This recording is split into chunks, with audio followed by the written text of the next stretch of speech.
Right. ఇక ఇప్పుడు నెల్లూరు వెళ్దాం. నెల్లూరు నుంచి నరేష్ ఇదే విషయంపై మరింత తాజా అప్డేట్స్ అందేందుకు సిద్ధంగా ఉన్నారు. నరేష్. మొత్తానికి నెల్లూరు జిల్లా వ్యాప్తంగా కూడా సైబర్ నేరగాళ్లు రెచ్చిపోతున్నారని చెప్పుకోవచ్చు.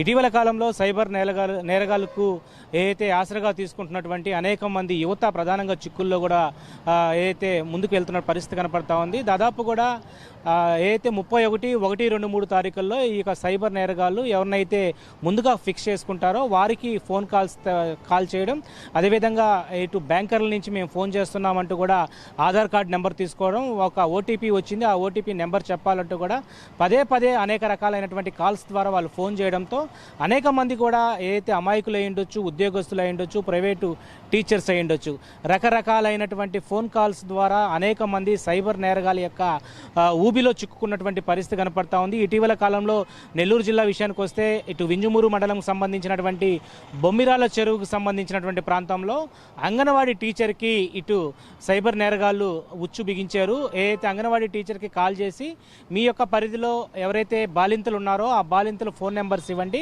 వారికి 70,000 రూపాయలు హెల్త్ డిపార్ట్మెంట్ నుంచి మేము కాల్ చేస్తున్నాం, వాళ్ళకి అమౌంట్ చెల్లించాలంటూ కూడా అంగన్వాడీ టీచర్ వద్ద నుంచి కూడా ఈ బాలింతల ఫోన్ నెంబర్లు తీసుకున్నారు.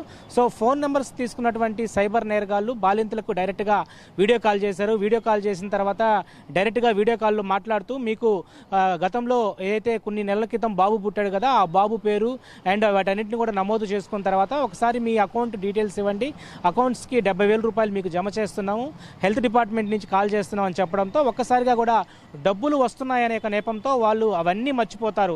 అప్పటి వరకు మైండ్లో ఉన్నటువంటి సైబర్ నేరగాళ్ళ యొక్క పూర్తి స్థాయిలో కూడా తెలుసుకున్నటువంటి చాలామంది ఇలాంటి ఊబిలో చిక్కుకుంటున్నారు. సో ఈ నేపథ్యంలో ఎవరైతే కాల్ చేశారో సైబర్ నేరగాళ్ళకి ఫోన్ కాల్ ద్వారా, వీడియో కాల్ ద్వారా రావడం, వెంటనే ఆ ఫోన్లో ఉన్నటువంటి ఇటు ఫోన్పేని ఆన్ చేయడం జరుగుద్ది. సో ఫోన్పే ఆన్ చేసిన తర్వాత వాళ్ళు ఒక ఓటీపీ వస్తుంది, దాన్ని క్లిక్ చేయమంటారు. సో అది క్లిక్ చేసిన వెంటనే ఈ ఫోన్పేలో ఉన్నటువంటి అమౌంట్ అంతా వాళ్ళకి జమ సైబర్ నేరగాళ్ళ ఖాతాలో పడిపోతుంది. సో 18,900 రూపాయలు వాళ్ళ ఫోన్పేలో ఎంత ఉన్నాయో అంత అమౌంట్ వాళ్ళకి క్రెడిట్ అయిపోవడం జరిగింది. వెంటనే వాళ్ళంతా కూడా అప్రమత్తమయ్యారు. ఆ అంగన్వాడీ టీచర్ ఎవరైతే ఉన్నారో సో ఆమె అక్కడ వింజమూరుకు సంబంధించినటువంటి పోలీస్ స్టేషన్లో కేసు నమోదు చేసింది.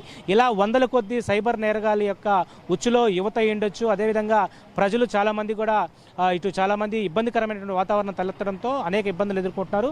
దాదాపు కూడా నెల్లూరు జిల్లా ఎస్పీకి వందల సంఖ్యలో ఫిర్యాదులు అందడంతో ఒక్కసారిగా కూడా సైబర్ నేరగాళ్ల పట్ల కూడా అందరూ కూడా అజాగ్రత్తగా ఉండాలంటూ కూడా చాలా వరకు కూడా ఒక ప్రికాషన్స్ అయితే జారీ చేసిన పరిస్థితి కనపడుతుంది. Murthy. Thank you Naresh. Thanks for update.